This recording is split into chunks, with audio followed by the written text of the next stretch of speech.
Hi friends, blouse హ్యాండ్స్ని ఏ విధంగా cutting చేయాలని చూపిస్తున్నానండి. ఆ జాకెట్తో ముందుగా 2 హ్యాండ్స్ కోసం 2 ఫోల్డింగ్స్ తీసుకోవాలి.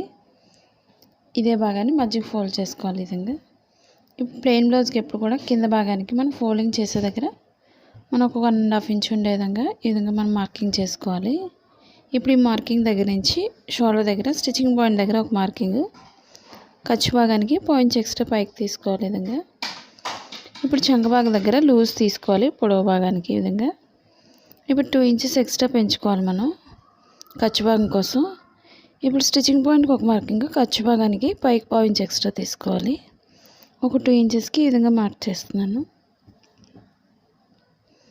ఇప్పుడు షోల్డర్ దగ్గర నుంచి 1 ఇంచ్ వరకు స్ట్రైట్ తీసుకోవాలి. 1 ఇంచ్ దాటిన దగ్గర నుంచి లోతు భాగం తీసుకుంటూ ఈ విధంగా చంక భాగానికి కలుపుకోవాల్సి ఉంటుంది. ఈ విధంగా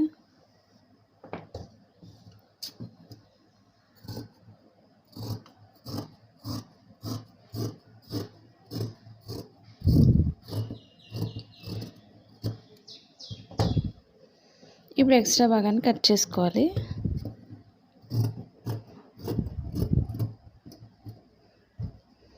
ఇప్పుడు మనకి పొడవు భాగం ఎంత అవుతుందో ఫోల్డింగ్ దగ్గర కొంచెం కట్ చేసుకోవాలి. ఇప్పుడు షోల్డర్ దగ్గర కూడా కొంచెం కట్ చేసుకోవాలి. ఇప్పుడు మనం లోపలికి రైట్ సైడ్స్ 2 లోపలికి వచ్చే విధంగా వేసుకోవాలి.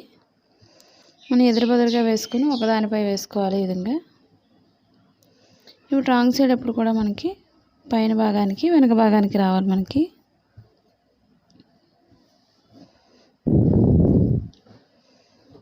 ఇప్పుడు స్టిచ్చింగ్ పాయింట్ దగ్గర నుంచి మనం లోతు భాగం తీసుకోవాలి. ఇప్పుడు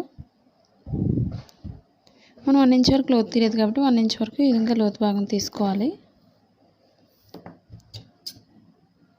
మనకి లోతు భాగం తీయడం వల్ల మనకి చంక భాగంలో ముడతలు రాకుండా పర్ఫెక్ట్గా వస్తుంది. ఈ విధంగా తీసుకున్నట్లయితే